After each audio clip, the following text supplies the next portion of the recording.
Thank you everyone for being here. Welcome to our regional webinar today. My name is Maria Luisa Garnica and I am the Education USA advisor in Guatemala City. Thank you for joining us through Zoom or through Facebook Live. We are happy that you can join us. Just a quick note on logistics.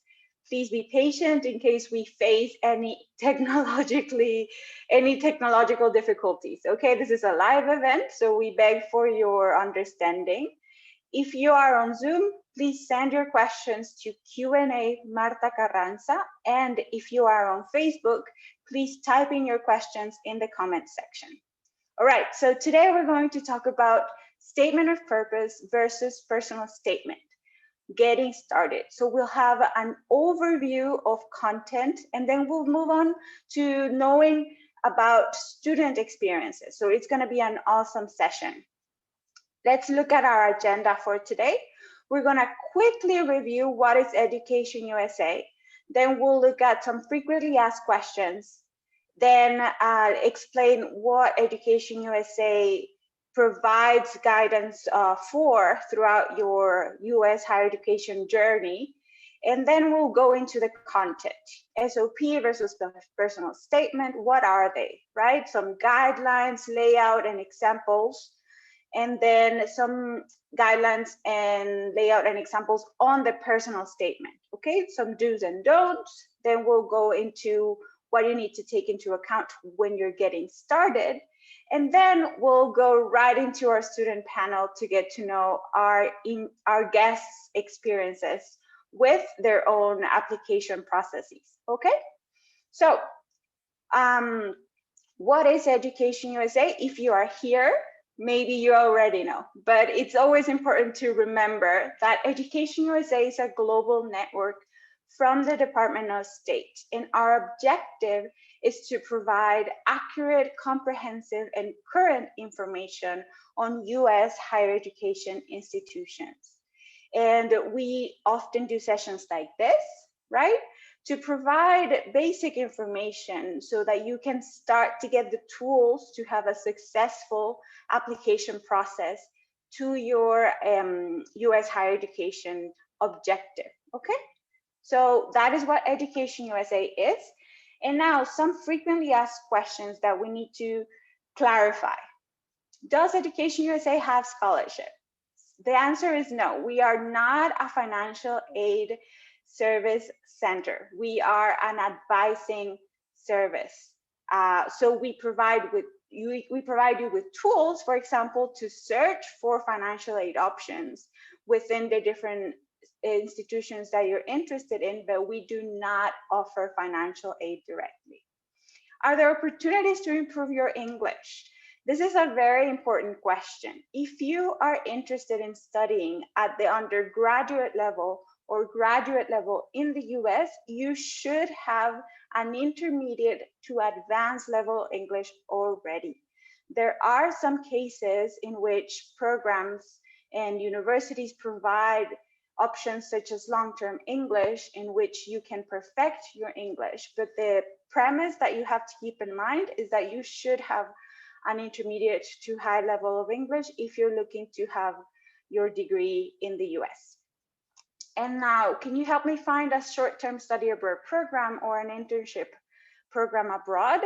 This is a very specific question. Sometimes programs such as internships are provided or are an option during your summer breaks or after you finish your academic course in the US, but we would have to discuss this and make sure that the options that you're exploring in the US offer this if this is an interest to you.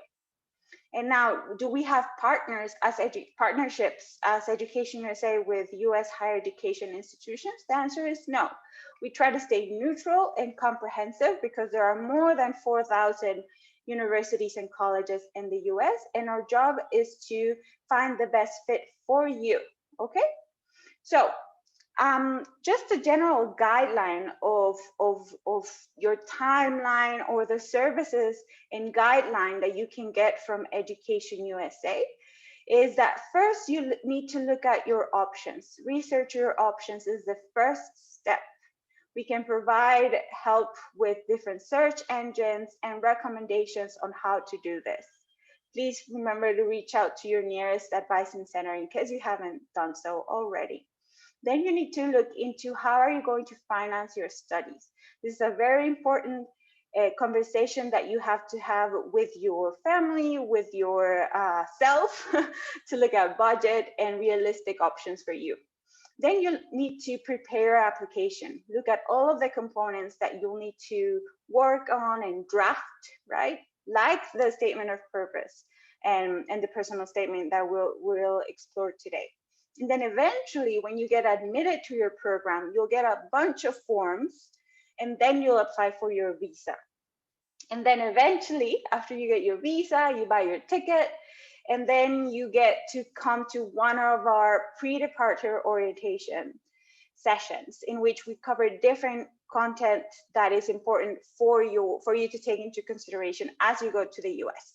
And now we're going to look at where you're joining us from. So if you're joining us on Facebook, please type in the comment sections where you're joining us from.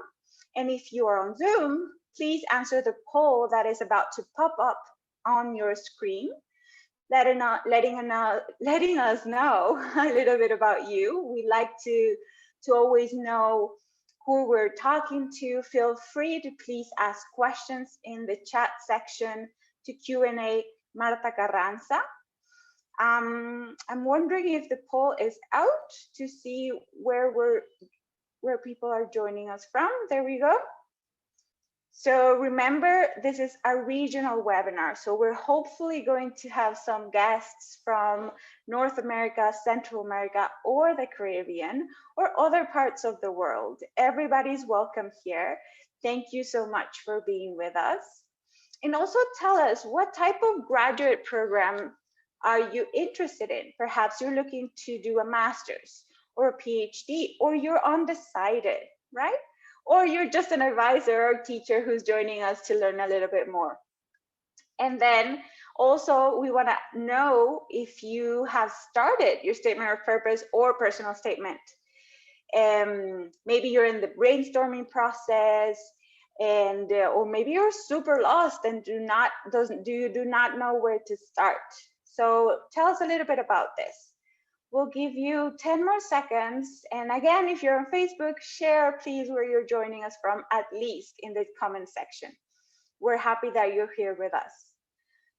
Okay, so let's look at our results.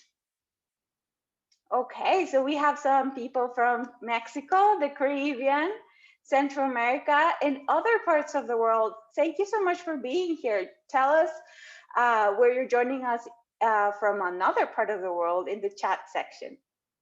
And we have a lot of people interested in masters, and then just a couple on PhD, and a couple too that haven't decided yet. Oh, we lost the poll results, but thank you so much for being here. Let me get the PowerPoint shared again. Give me just a second.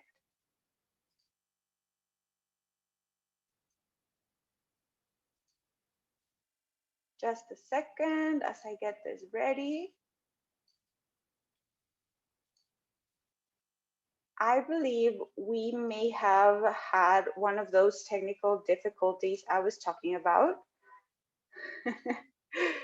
Thank you so much for your patience. Give me just a second as I get the slides ready. Okay, so can we see there?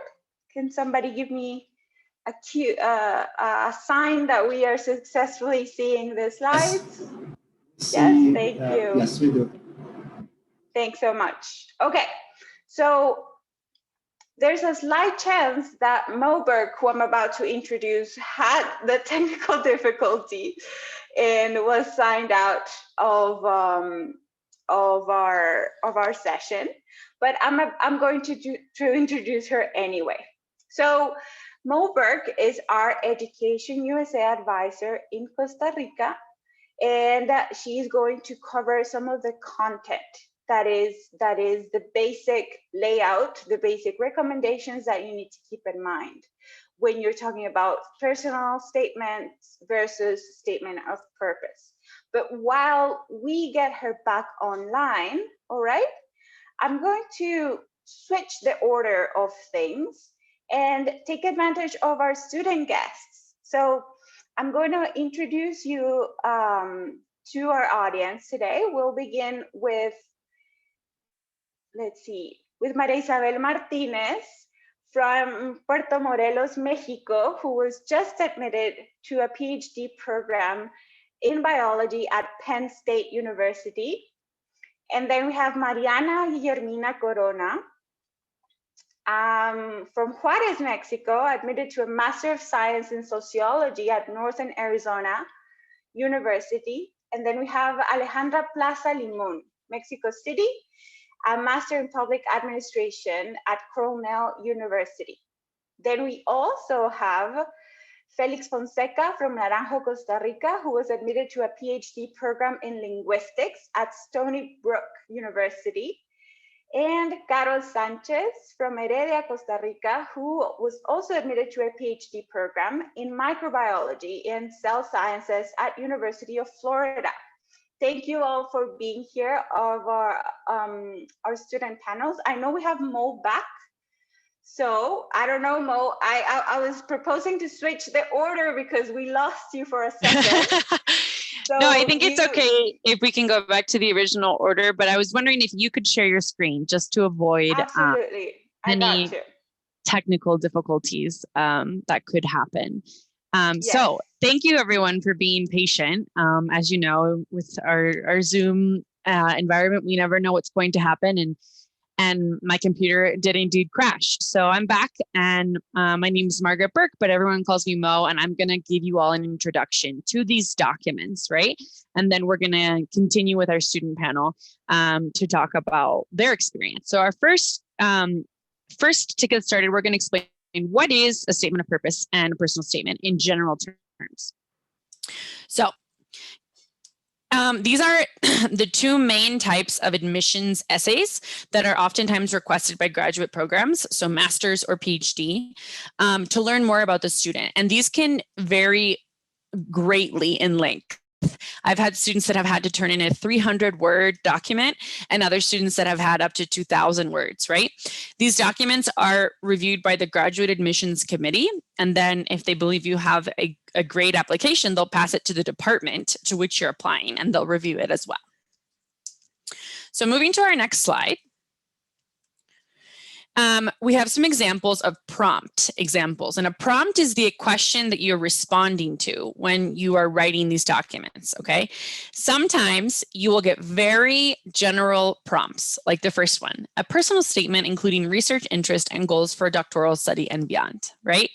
Not a lot of things there to help you with your creative juices. But then you may have ones that are super specific, like the second one, where they tell you 500 words, you need to tell us why you are continuing graduate study, why you want to study at this university, professional plans, career goals, and research interests. And additionally, if you have any special circumstances, you should mention them as well. When you are given a prompt, you should use it as a checklist, right? So after you write your essay, you should go back, reread it, and cross off the things to make sure that you have all of the elements that they're asking for. So moving forward, we are going to think about the other essays that they could ask from you as well, right? The most common essays they ask for are statements of purpose or personal statement, but you also may be asked for a diversity statement to talk about, you know, how you will bring diversity to campus, COVID-19 statement, plan of study or study objectives, which we're going to briefly explain at the end because that's also very important, very popular, or an assistantship application. And it is important to keep in mind that you will not have one statement of purpose and one personal statement that you turn in to all the universities, because you have to personalize them to the university you're applying to, because everyone wants to know, why are you applying to this university and why are you applying to this program? So you have to personalize it. And this means that depending on how many universities you apply to, you could be writing anywhere from 4 to 15 essays or more in your entire application process. So first, we're going to concentrate on the statement of purpose, and then we'll concentrate on personal statement. So let's get started with the statement of purpose. What is a statement of purpose? This is a written explanation of your academic past and how it has led you to apply to this master's or PhD program. In a statement of purpose, you are more formal in the fact that you are going to tell them about your teaching experience and your research experience, because you want them to give you a research assistantship or a teaching assistantship, right? And you can also mention other leadership activities, publications, right? You have to include why you are applying to this specific program, but this document will include very few personal anecdotes. They do not want to know that your father used to read you books at night about English literature, right? They would like to know your formal and professional academic past and research past and how it has led you here and how it has contributed to your long-term goals, okay? So now we're gonna look at a general format for a statement of purpose. And why do I say general? Because there is no one size fits all formula for a statement of purpose, okay? Because every university is going to ask for different things, and every university is going to have a different word limit, right? So this is a general layout. If your statement of purpose does not follow this layout, it's okay, right? But this is a general layout. Your statement of purpose will normally begin with an introduction. And I do encourage my students to have some kind of hook or short anecdote to get the reader interested, but hopefully it's related to academics, right? It's not that story of you playing in the mud with your friends outside. That's not related to academics, okay? So something short, not so personal. Then you can go into your academic background, explaining that you recently studied a bachelor's in biology at this university. And during that time, you took courses in proteins and genomes, and that really sparked your curiosity to continue, right? Talk about your academic background, where you're coming from.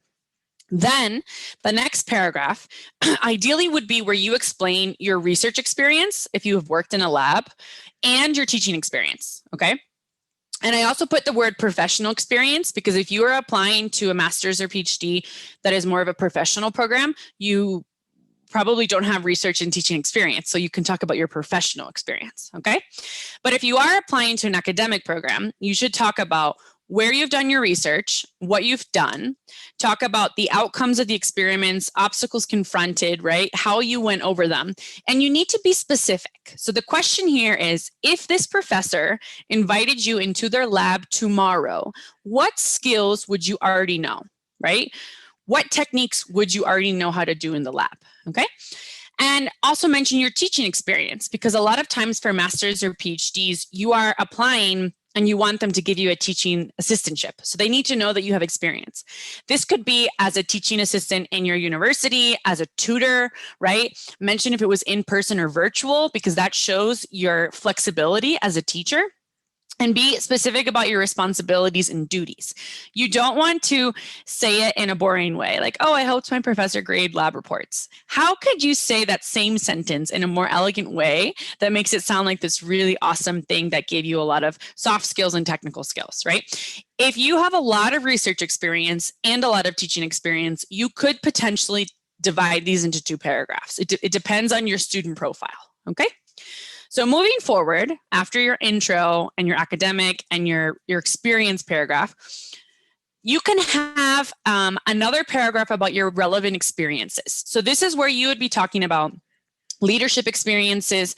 For example, you're the student representative for your chemistry department and you help them make decisions about the courses, or you're the president of the math club, right? Volunteer experience, if it's related to the program you're applying to, right? And any conference experiences, publication experiences, or international experiences. However, be careful that you are not just simply narrating your CV, right? Remember that they have your CV. They can see that you went to all of these places. If you're going to mention these things, you have to mention what you learned from them or how did they inspire you. So participating in the International Conference for Chemistry in Mexico opened my eyes to the ability to network with other scientists and present my research, and has ultimately encouraged me to pursue graduate studies. Okay, she's explaining what she got from the experience. And at the end of your relevant experiences paragraph or your research and teaching experience, your body paragraphs, you kind of need to transition into the why this university paragraph. All of programs are going to ask you why this university and why this program. And so you should have a transition, a nice, beautiful transition where you explain how everything you just talked about has influenced you and brought you to apply to this program, and how this master's or this PhD is going to help you achieve your long-term goals, because you're setting yourself up for the next paragraph. And the next paragraph on our next slide would be the why this university paragraph. And this needs to be very specific, okay? If you remember anything from today's webinar, I ask that you remember that you need to be specific in this paragraph, okay? You do not want to mention that this is a prestigious university with great research, because you could use the same sentence to explain all of the universities in the United States, right? You want to explain the specific areas of research that caught your attention, courses that have caught your attention, right? And why you want to work on those courses and what techniques you have that you could potentially contribute to these courses, okay? Finally, your conclusion paragraph is a summary of everything you've just talked about, right? Why you want to study at this level, how it connects to your long-term goals, how the master's in biology at this university will help you do that, and why you are a good fit for this institution. Okay, so that is the general layout of a statement of purpose. And now we're going to look at a few examples from these different parts of the statement of purpose on the next few slides. So, for example, here's an introduction paragraph, and I'm going to let you guys read it really fast.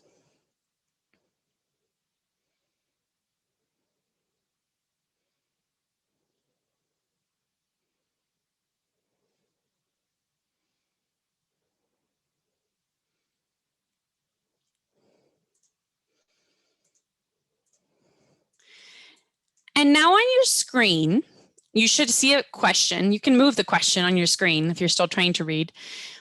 The question is, what catches your attention the most about this introduction? Are you most impressed that he used a quote from a children's movie? Or are you most impressed that he references his Latino background?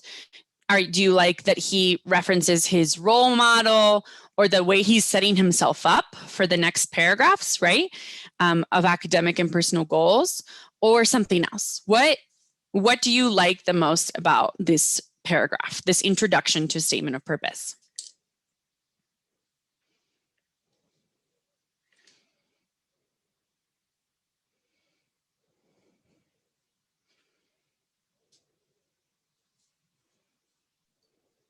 I took a screenshot of the poll so people on Facebook can see the questions, just in case you want to interact.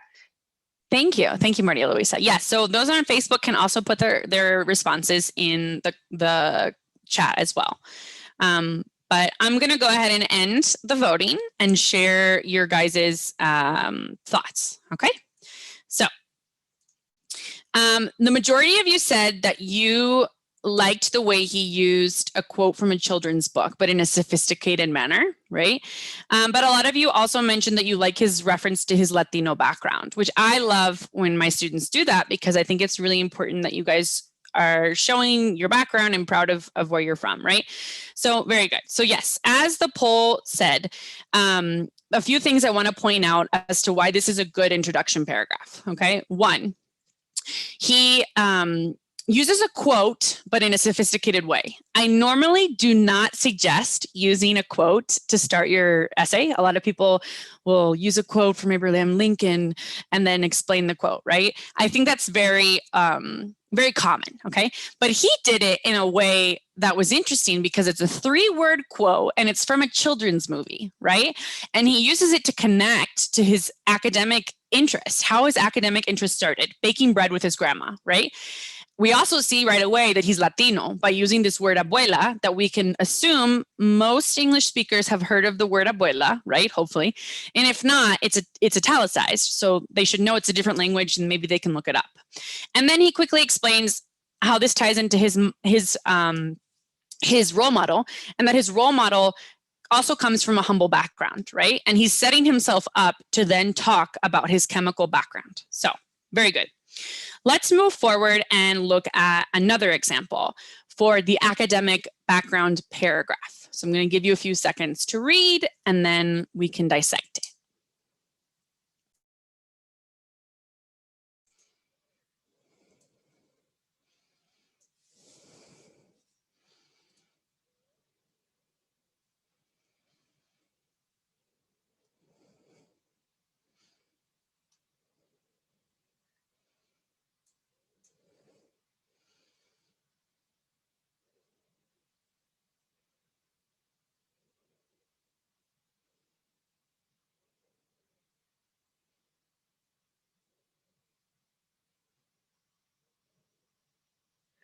Okay, so hopefully you've had time to read, but now you should see a poll on your screen again, and I will read it out loud for those who are joining on Facebook. The question is, what do we learn about the student in this academic paragraph? And it's multiple choice, so you can choose multiple answers, okay? Answer number 1 is this student's academic background at the bachelor's level, the major, right? 2, the courses that the student took at the bachelor's level that are appropriate for the program he is applying to. 3, that they did an exchange semester at another university where they also took linguistic courses. And 4, how said experiences have shaped their current research interests. So we're going to give a few more seconds for you to vote.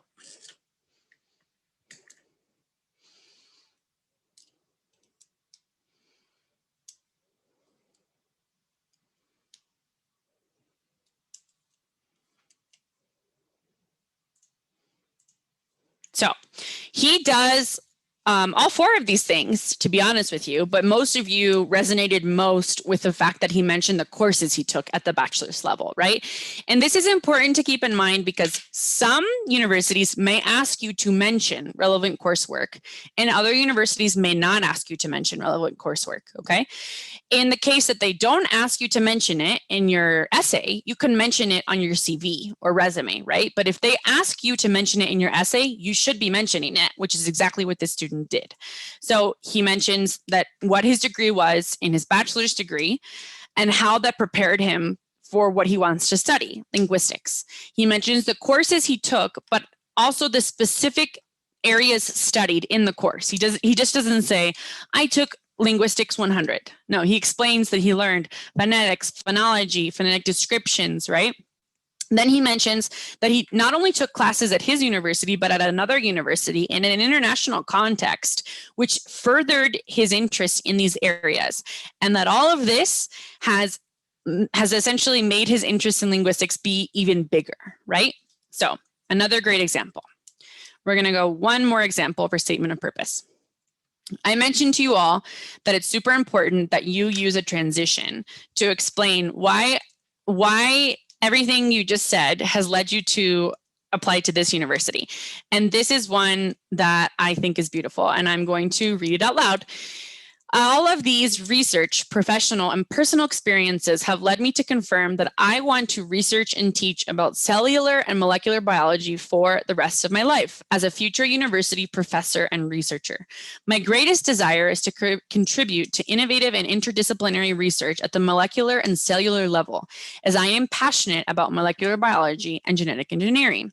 To achieve these goals, I hope to pursue a doctoral degree in molecular, cellular, and development biology at this university, right? So then she's going to talk about why she wants to study at that university, right?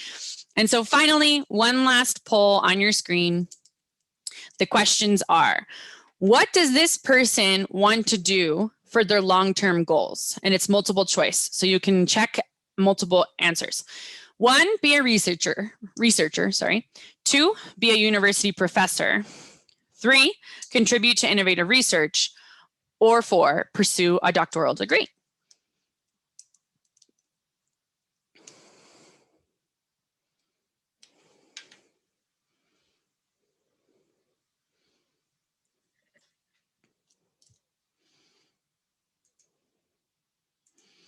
So I think you all are starting to catch on that with these questions, they did do all of them, right? She mentions all of these things in 5.5 lines. She mentions her future goals of being a researcher, university professor. She mentions that she wants to contribute to innovative research, and the way to do this is through a doctoral program, right? So this is a beautiful transition into why this university paragraph, right? Now that we've talked about a statement of purpose, we're going to talk about the differences with this personal statement, okay? So a personal statement is a little different than a statement of purpose because this is more of a narrative. This is more, you're kind of telling a story, but in a formal way, whereas the statement of purpose has more of an academic feel, okay? And you are going to talk about how your personal life experiences, whether they're good, like triumphs, or bad, like obstacles, right, have developed who you are as a person and how all of those things have led you to pursue a master's or PhD, okay? You normally include a brief explanation on your research or teaching experience, and you also include the same thing you included in the statement of purpose, that you are applying to this specific program for this reason, and this reason. So moving forward, here's a general layout. And again, there's no singular formula for this. This is just an idea. In the personal statement, in the introduction paragraph, you can include more of a personal anecdote, right? More of a personal story where we get to know who you are as a person. So it could be some kind of anecdote from a class you took or a childhood experience that had a big influence on you. This is where you can be more personal, right? Then you want to talk about how your personal background influences your academic background. So how did these personal experiences influence what you're studying today or what you already studied in the past? And now your more recent specific areas of interest, right? So I started and I was interested in phonology, but nowadays I'm more interested in phonetics, okay? Then the next paragraph is going to be your experience paragraph. And again, it depends on the type of program you're applying to. So this would be a narrative of how you started to study and how you ended up working in a lab or teaching, right? What were the things you learned while you were in the lab or while you were teaching, and what kind of obstacles did you overcome, okay? In this paragraph, you could talk about both research or teaching experience. It's going to depend a lot on the program you're applying to. And if you're really trying to highlight that you have teaching experience, or if you're trying to highlight that you have research experience, right? Moving forward, then you want to do the same thing where you do a transition, okay? So all of these experiences, you know, losing my mom when I was in high school and being inspired by my uncles who is a biologist and then pursuing my degree in biology have led me to want more. I would like to pursue a master's in biology, blah, blah, blah, blah, blah, right? And then you'll do the same thing in a statement of purpose where you explain specifically why this program, why this university. You want to mention how you're a good fit. And maybe you can talk about, since this is more personal, what are some characteristics of yours that would be good for you to serve as a master's student or PhD student in this program, right? Specific labs, specific things from the program that are different from other programs that you have looked at. And finally, the conclusion. Again, it's a summary of the previous points you made, but I suggest that you make a reference to the personal anecdote in your introduction. It's kind of like a nice sandwich to close in and remind them of the personal anecdote that you mentioned, right? You want to be memorable. And you can also explain how this program is going to help you accomplish your long-term goals, especially if you come from a difficult background or you come from a diverse area that is not normally represented. So if you're a first-generation college student and you want to come back to your country and inspire other first-generation college students, or if you come from a low-income family, or if you're from the LGBTQI community, anything that is more personal and not academic, okay? So now we're going to look at some examples. So I'm going to give you a few seconds to read this introduction.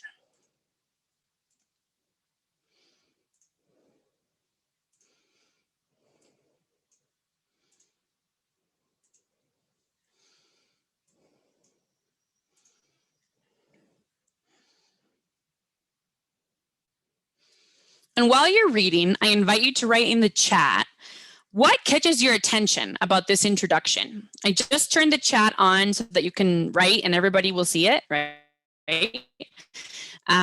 So write us a message. What catches your attention about this introduction? What's memorable to you? Don't be shy.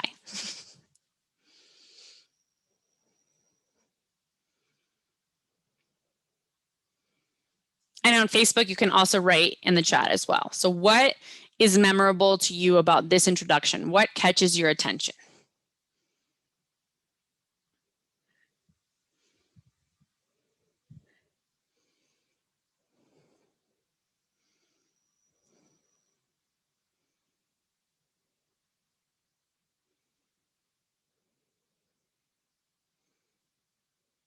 Despite the difficulties, good. So this person is doing, had difficult times, but they persevered. Okay. What else? What do you learn about this person?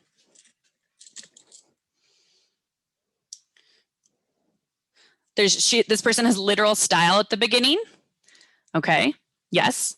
The sun began to rise between the mountains of the Central Valley. So it makes you picture someone opening their eyes in Costa Rica and seeing the sun, right? What else? The person is hardworking and determined. Very good. Exactly. That's what I wanted you all to notice, right? And this is more of a personal background, right? This is more, they're mentioning that their family collects coffee, that they sometimes didn't have everything they needed, but they never lacked food, and their parents worked hard to help them have an education. Yes, the narrative is very personal. Very good. So this is an example, and I hope you can see the difference between the introduction for the statement of purpose that was more academic, right? Someone on Facebook says, what catches my attention is that he's telling a story, and the story is unique. No one could ever say those words because they didn't live that. Exactly. Very good, Moises. So now we're going to go to the next one. And the next example that I have for you is the experience paragraph and their motivation for higher education. Okay. So my question for you as you read, and I'm going to put it in the chat, is what do we learn about this student?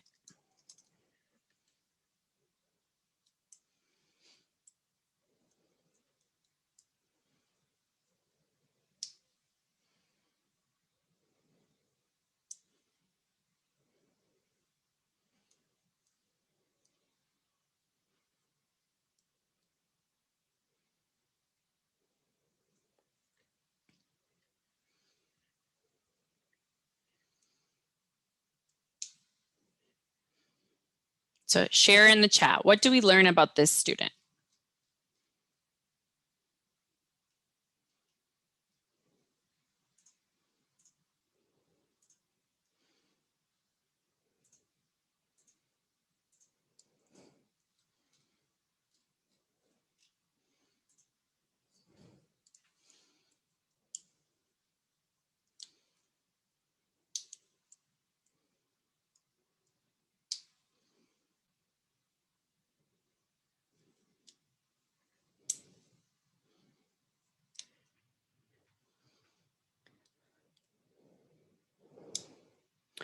So Gabriela shared that she has a leadership vision. She wants to be a role model. Very good. I definitely get that feeling throughout the whole paragraph.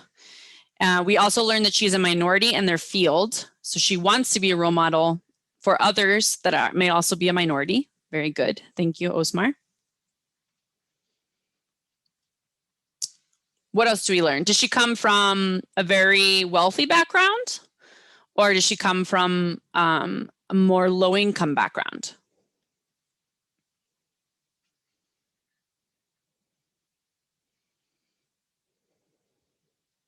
Right. She comes from a low-income background, and she studied in a public education system because of this, because in her country, she could get a free education in the public system.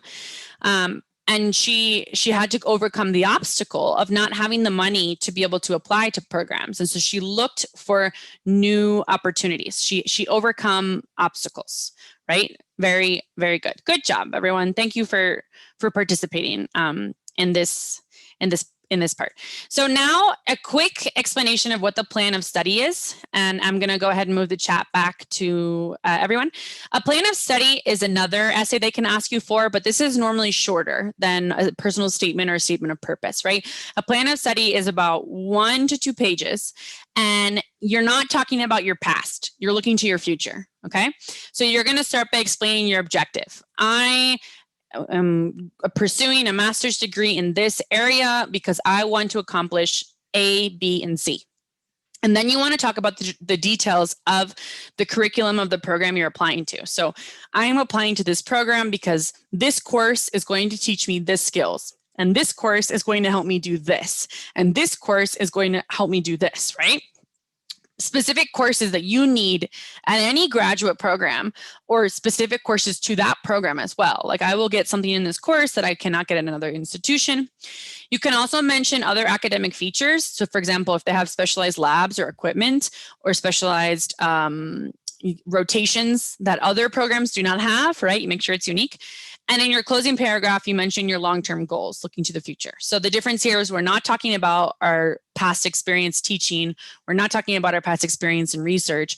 We're looking to the future, okay? So general do's and don'ts for these essays. So do's, things you should try to do. You should put a header on the first page with your full name, the name of the university, and the programs to which you're applying to. So for example, Margaret Mo Burke, statement of purpose, master's in English teaching at blah, blah, blah university, right? And in all of the pages that follow, you should have a header that is your last name and a page number, so they can always identify whose paper they're reading. You should be writing multiple drafts and asking for feedback. You can share it with your friends, your professors, your EducationUSA advisor. Ask them what they learn about you after they read it to see if that's what you were hoping to. And be specific in your reasons for choosing your program or university. With all of my students, my feedback is almost always, I need more specific examples. I need more specific examples. This sentence could be about any university. I need it to be more specific, okay? If you failed any classes in the undergraduate level or got a poor grade, you should justify that in your essay and explain why that happened, right? And what you learned from overcoming that obstacle. And try to use diverse vocabulary, right? Don't use the same, I overcame, my interest, right? And one final thing I didn't write on this paper is try to avoid long sentences. In Spanish, oftentimes we write long sentences and people use commas. No, in English, you should either divide them and put a period or use a semicolon. A semicolon is your best friend at trying to write in elegant ways. So I definitely recommend you check out this resource that Jackson is sending about how to use this semicolon. And now moving to things you should avoid doing. You do not want to write a letter. So you're not going to say, to whom it may concern, thank you for taking the time to read my essay. No, this is an essay. This is not a letter, right? Try to avoid using common phrases like, this will change my life forever. This is my dream institution. You need to show them that in your words, but don't say those cliche sentences, right? Do not close yourself off by only talking about one area of interest, because what if that person that does that area of interest retires? Or what if they move to another university and you only mentioned one area? Then you are no longer a good fit for this institution, right? And as I mentioned, you don't want to mention your publications or your awards just to mention them, because it seems like you're showing off, and those are in your CV. You only want to mention them if you're talking about what you learned from them and how you grew as a person, okay? And avoid being too general. They want to see that you are clear about your goals. So you don't want to say, I want a PhD in biology because I like biology. No, I want a PhD in biology because I'm passionate about molecular biology and doing innovative research, right?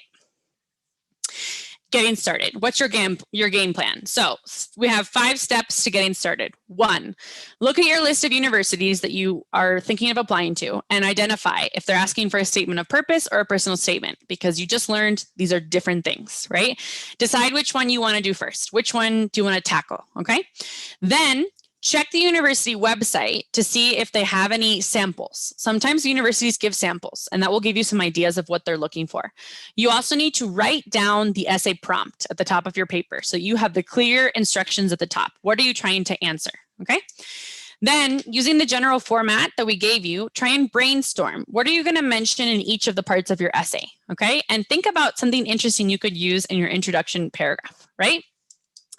Then you want to reread the prompt and adapt the brainstorming outline and kind of check off on your list. Okay, does my outline include this? Does my outline include this?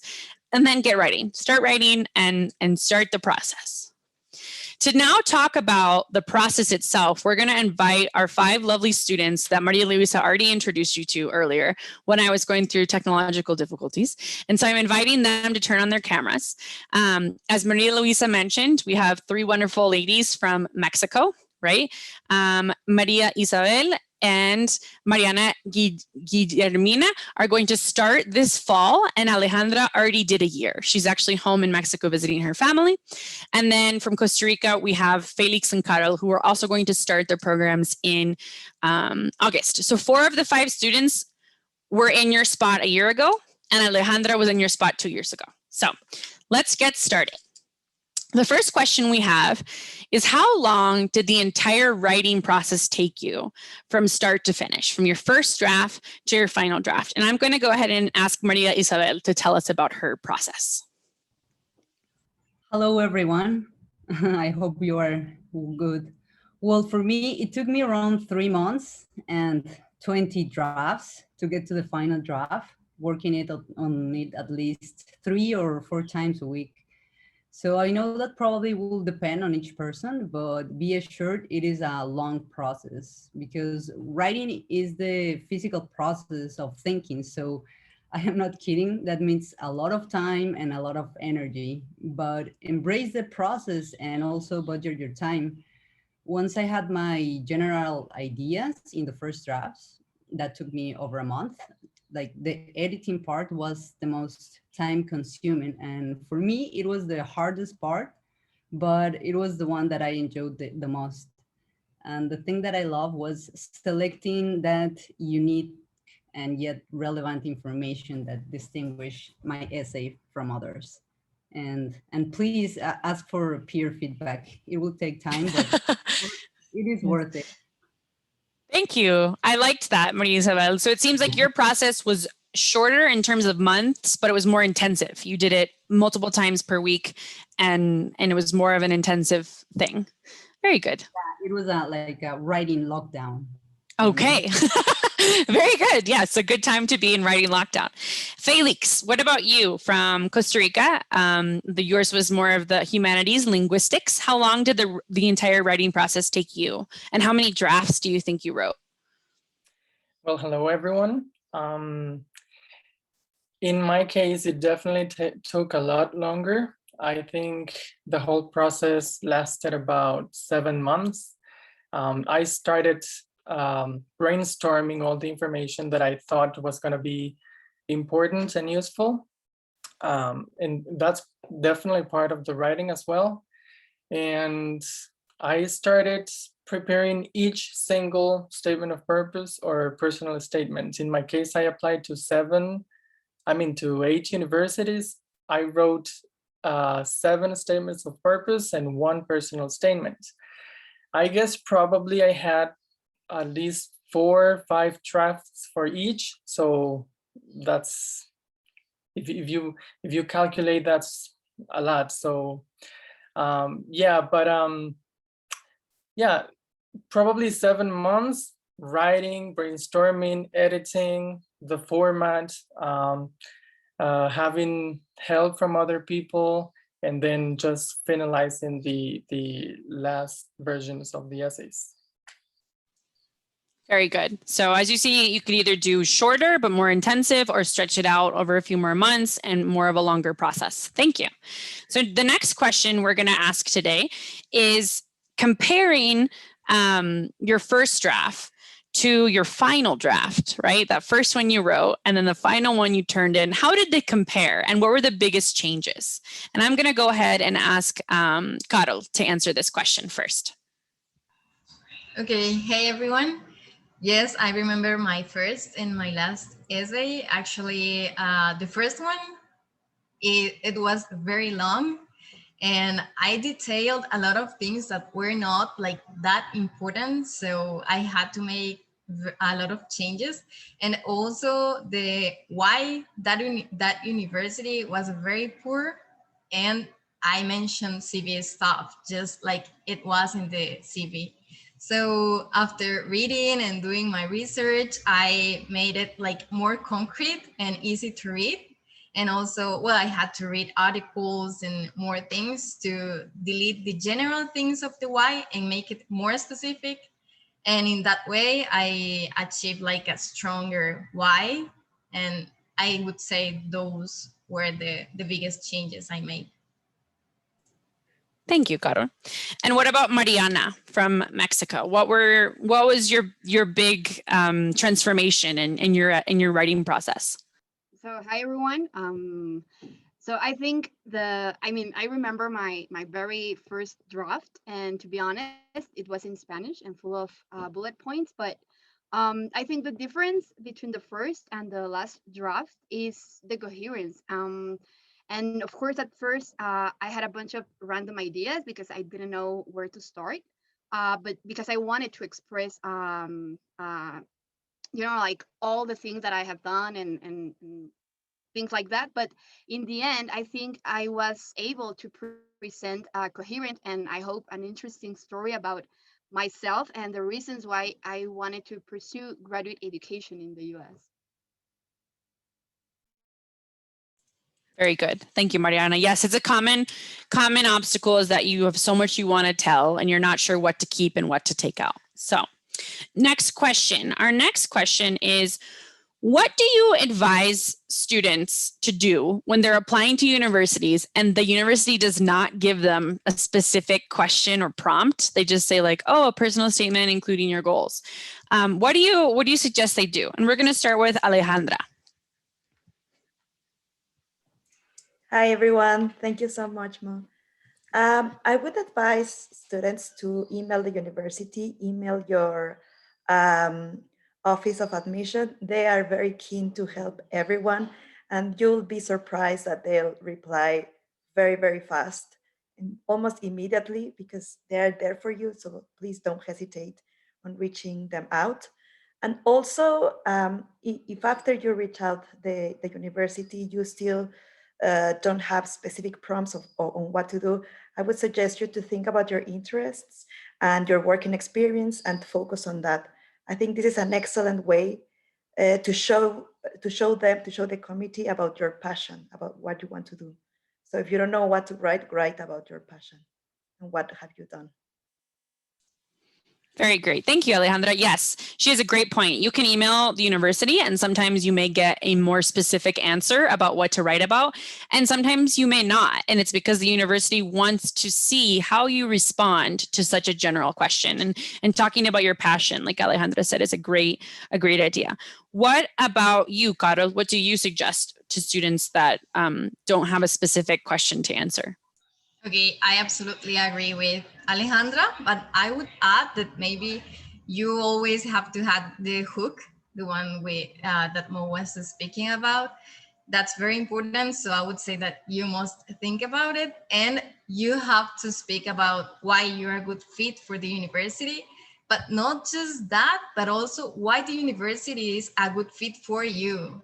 And so you have to think like, why this university is the ideal university, what does it have that it is unique. So those are things that you have to mention. And also, as Alejandra said, like the long-term goals and the experience. And those are the main topics that you must speak in the essay. Very good. Thank you, Caro. Moving on to the next question. Our next question is, how did you prepare yourself to write that paragraph where they say, why this program? Why this university? Let's go ahead and start with Maria Isabel. Well, for this part, I had to define my specific research area of interest first. And Then I spent a lot of time and energy looking for good faculty matches for me and also my research goals. I emailed them and I talked to the faculty I was interested in working with.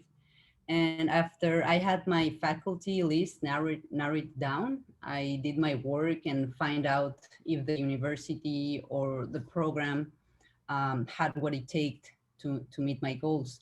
So I think the most useful thing were the interviews with the faculty for sure, because like Mo said at the beginning, it's not about writing how amazing or prestigious or perfect the institution or the research group is. It is about like aligning your research interest with those of or more of the affiliated professors. So the better match with the program and with the professors, you will have a better chance to that you will be admitted. So again, yes, the specifics are really important. And I would like to add, for example, diversity and inclusion and equity are like fundamental components to most, if not all, of the university values. So make sure to search in the webpage the resources and the initiatives that the universities have in this matter and relate them to your own ideas, perspectives, experiences. So, yeah. Great. Thank you. Felix, what about you? What do you have to add to what Maria Isabel just mentioned about preparing for the specific program paragraph? Yes, well, I totally agree with Maria Isabel. But to be more specific, I think you have to sit down and try to understand how the program in the overall department is structured. You have to learn, for instance, about the courses, what courses there are that are interesting for you, that you might take, what labs they have and what kind of research they conduct in there. Maybe you are applying for the PhD in a specific area, but maybe the department has a program in a different area that you can contribute to. Like, for instance, if I can share my experience, at Stony Brook University, where I am going, I applied for the PhD in linguistics, but the department also has a bachelor's degree in TESOL, and I am an English teacher. So I said, I am an English teacher, I can contribute. So learning that was also very important. And yes, I would try to send emails to understand more of the kind of research they conduct, the program, and yeah, start from there. Great. Thank you. Yes, sending these emails is important because you might learn that specific research projects or professors are not going to continue in that area, right? So they might say, thanks for your interest, but actually we're not doing this project anymore. I recommend you reach out to my colleague. And that's important to know, because if you write in your essay that you want to work with the professor that's not doing that anymore, then it's not really relevant, right? So, okay, one more question. What kinds of personal anecdotes or things did you include in your essays to be memorable, in addition to your academic and research experiences? Let's start with Mariana for this one. Yes. So I loved this question, to be honest, because I remembered the whole process. So in my case, I will study urban sociology at NAU, but specifically pedestrian and non-motorized mobility. So what I did in my essay was to take a memory from my childhood, and I made it to say, like, for example, the main character of the whole story of the whole essay. So I explained my intellectual interests through this experience that I had when I was 6 years old, and I think that was the most interesting part in the essay, because I think the admissions committee or the admissions committees really I took advantage of this memory, because it let me, like, explain something about myself, but also how this memory impact my life to and then how I could like, had the interest to pursue graduate studies in the US. Very good. Thank you, Mariana. And what about you, Alejandra? Yeah, that's great story, Mariana. And I really like this question too. I'm doing environmental policy at Cornell, and I started. One of the anecdotes I included was when I was leader while doing reforestation campaigns in a huge volcano in my country. And there I wrote that while doing reforestation, all the times you could always see like foggy after finishing reforesting and all of that. And I thought this was an epiphany for me. Every time I went, I felt an epiphany that something was sparkling out there. And then I put together like my love for birds and all of that. And then how did I link it with the policy side? Because this is like the environment side. Then I also included one of my most relevant volunteering opportunities I had.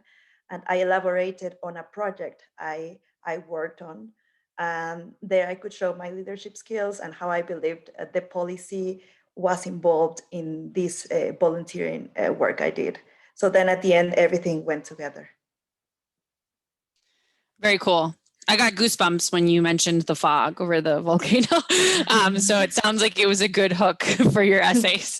So our last question, our last question for our student panel is, what advice would you give to students who are applying right now and writing, and maybe they're struggling? So let's start with Maria Isabel. What advice would you give to these students? Well, I think, first of all, take your time, do it with time, because it takes a lot of time to do this kind of soul searching. So it takes time to articulate it. It takes time to review and edit, and then edit. And also it takes a lot of time to research the possible universities and advisors. So it's better not to rush the process of writing. So I think that's that's one of the best advices.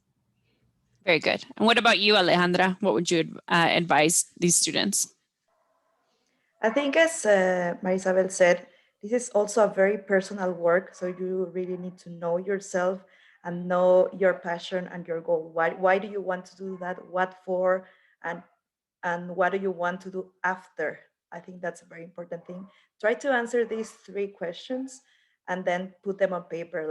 And also don't feel bad if you don't write anything. Just write whatever comes to your mind when answering these 3 questions.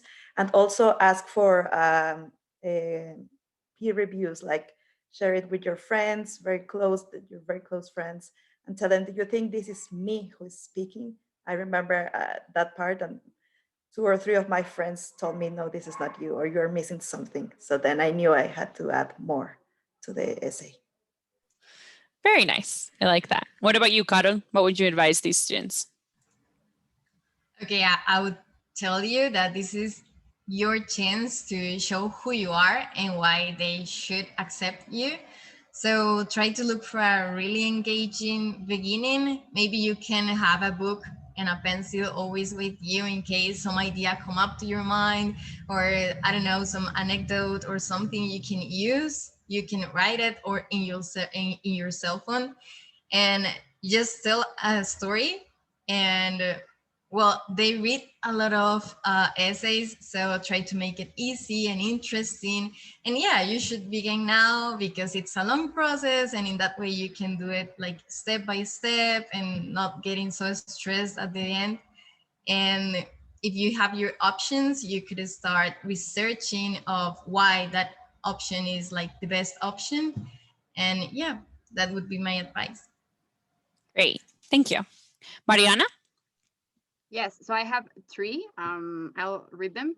First one, lose the fear of being read and ask for help. I think this is very important because current students from the university that you're applying to will be glad to help you correct and improve your essays.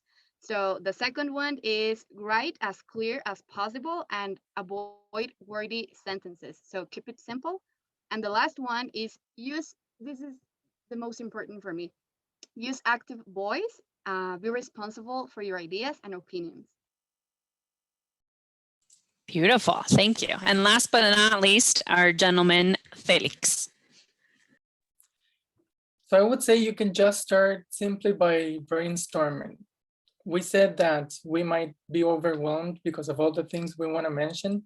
And I think it's okay to start just making a list of everything you want to say, and then start prioritizing and saying, okay, this is stronger, this is much more important than this or that, and that will help you a lot.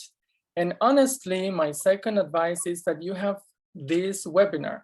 And I know it's a lot of information, but probably in a month or two, you can go back, check the recording and see what you're doing and change things. I think that's absolutely helpful. Yes, use your resources, just like Education USA. We're here to help you. So now we're going to go to questions. Maria Luisa, do we have any questions for me or for the students on the panel?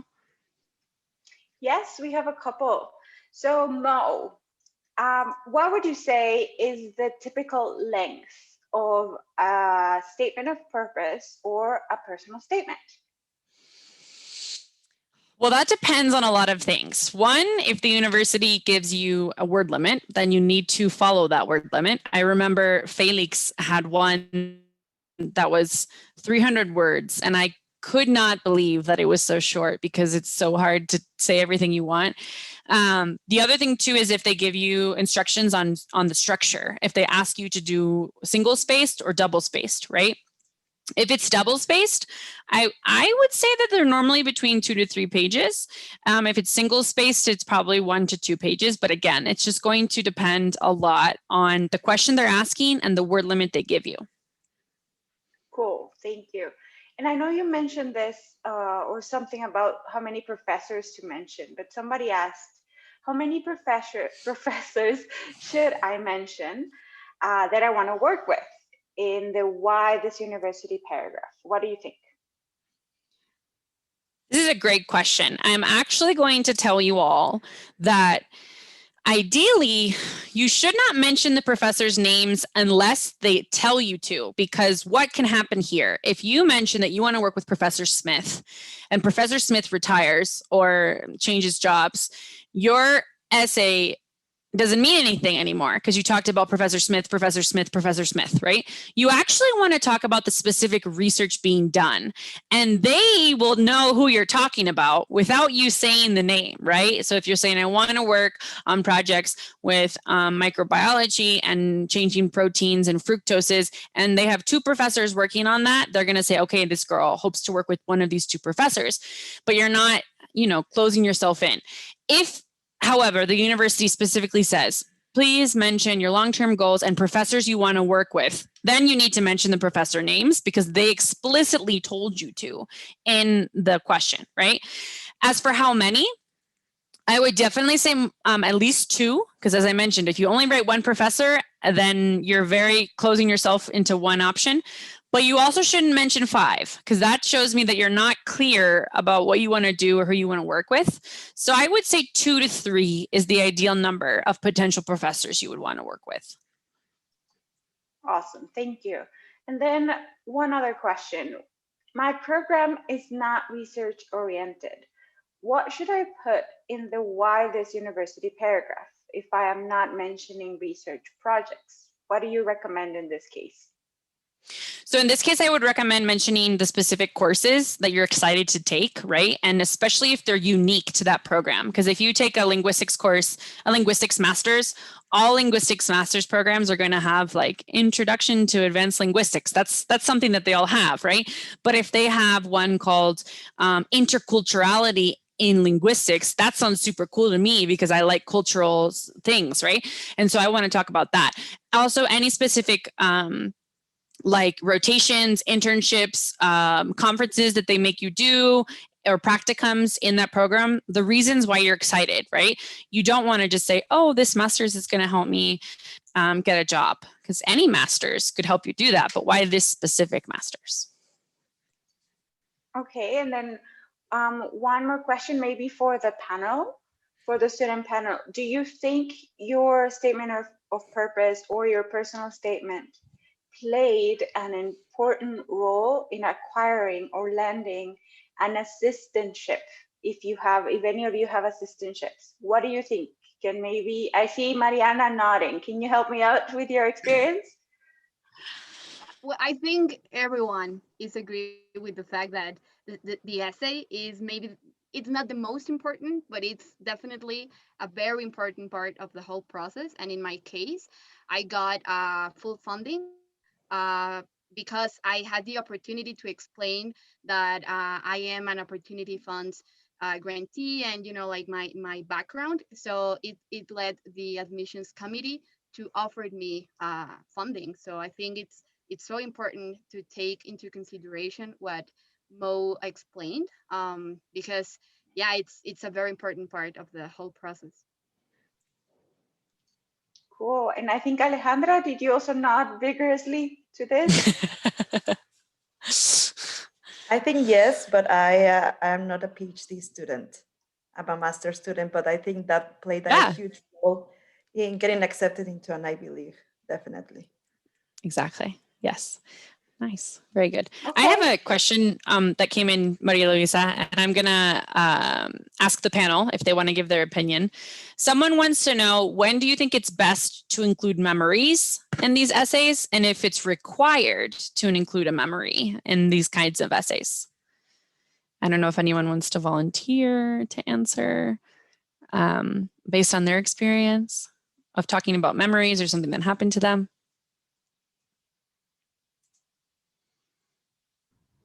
Well, I included a memory in part of in the first paragraph, but it is not required. I mean, you can talk about, I mean, your experience in research or working in the industry. I mean, it is not necessary. Just Right. find that hook that Aha. I think that's the important part. Very good. Did you have any last questions, Maria Luisa? Well, maybe one basic one. Is there any difference between a personal statement for a PhD program than a personal statement for a master's program? Yes, that is a good question. So it depends on the setup of the program, right? If it's a master's program that's going to have research opportunities, just like the PhD would, they'll be pretty similar, right? But a lot of master's programs are more focused on you gaining skills necessary to work in the field. And so in that sense, in a master's program, if there's not a lot of research in the master's program you're applying to, you're going to want to focus more on your professional experiences and not so much research experience, right? Because why would you mention research experience if you won't be researching in the master's program, right? And the only other difference I would mention is that when you apply to a master's program, you talk about your long-term goals. And so that could be continuing and going on to a PhD, or that could be working, right? And so that's the difference of what you're talking about of your long-term goals. Whereas most of the time with the PhD students will mention that they hope to work in academia most of the time. But yeah, those are slight differences. All right. Thanks so much. That's it for questions. Thank you everyone for hanging with us today. Just to mention, we have some upcoming regional webinars. These are more for high school students. So if you have little brothers or sisters or cousins or friends that are interested in applying to U.S. universities and colleges at the undergraduate level, we invite you to tell them about our webinars. And just keep in mind that we do regional webinars all year long, Webinar Wednesday. So follow all of the Education USA pages you want to in our region. Just because you're from Mexico doesn't mean that you can't follow the Guatemala page, right? We're all here to help you. So thank you again for hanging with us, and reach out to your Education USA advisor for feedback on these important essays. And thank you so much to Maria Isabel, Alejandra, Mariana, Felix, and Carol for taking the time. And good luck on the new school year coming up. We're excited to see how your adventures begin. Thank you, everyone. I hope that you have a wonderful night and week, and keep washing your hands. Bye.